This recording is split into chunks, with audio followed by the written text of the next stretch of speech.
नाव आहे शहाणपणाची परीक्षा। शहाणे माणसं माहिती ना तुम्हाला, हुशार माणसं, त्यांची परीक्षा होती। एके दिवशी काय झालं, बादशाह अकबर हा दरबारामध्ये बसलेला होता। दरबारात नेहमीप्रमाणे तो चर्चा करायला लागला, एकमेकांसोबत बोलायला लागला की काय प्रश्न, राजा, प्रधान, प्रजा कशी आहे काय हे विचारायला लागला। आणि त्याच्या मनामध्ये अचानक एक प्रश्न आला आणि अकबराने त्या बिरबलाला एक प्रश्न विचारला।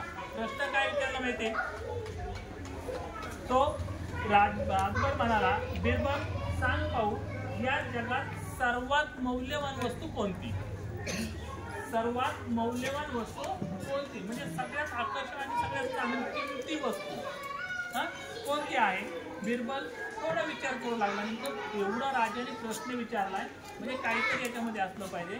तर त्या राजाने प्रश्न विचारल्याबरोबर तो बिरबल जो आहे हा विचार करू लागला आणि त्या बिरबलानं त्या राजाला सांगितलं, महाराज या जगामध्ये सर्वात मौल्यवान वस्तू कोणती असेल तर ती आहे वेळ, टाइम।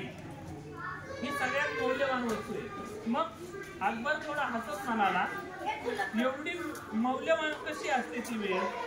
वेळेला एवढं महत्व कसं काय असतं? तर तो नेहमीप्रमाणे येतो आणि जातो, मग त्याच्यात काय एवढं विशेष आहे, त्याला काय किंमत आहे? तर बिरबल म्हणाला, महाराज वेळ गेली की परत येत नाही, वेळ गेली की परत येत नाही। पैसा असेल, दागिना असेल, राजवाडे असतील, धन संपत्ती असेल, हे सगळ्या गोष्टी परत मिळवता येतात, परंतु गेलेली वेळ ही परत आणता येत नाही। गेलेला क्षण परत आपल्याला आणता येत नाही। म्हणून वेळ अशी गोष्ट आहे की ती सर्वात मौल्यवान आहे।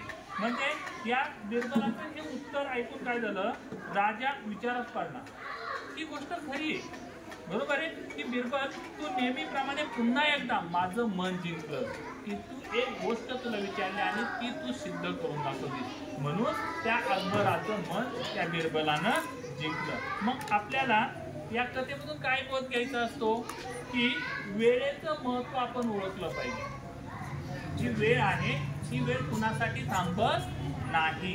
आज तुम्ही पहिलीमध्ये आहे, कुणी दुसरीमध्ये आहे, कुणी तिसरीमध्ये आहे, बरोबर का नाही?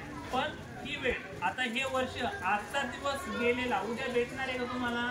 नाही। आजचा दिवस गेलेला तुमच्या जीवनामधून, सर्वांच्या जीवनामधून संपलेला असतो, परत तो भेटत नाही। म्हणून आपण वेळेचं महत्व ओळखलं पाहिजे आणि गेलेली वेळ परत मिळत नाही, म्हणून आहे त्या वेळ, आहे तो क्षण आनंदाने जगला पाहिजे, आहे त्या वेळेचं सदुपयोग केला पाहिजे, त्याचा फायदा केला पाहिजे, त्यातून काहीतरी मिळवलं पाहिजे आणि आपण वेळेला जपलं पाहिजे। ओके।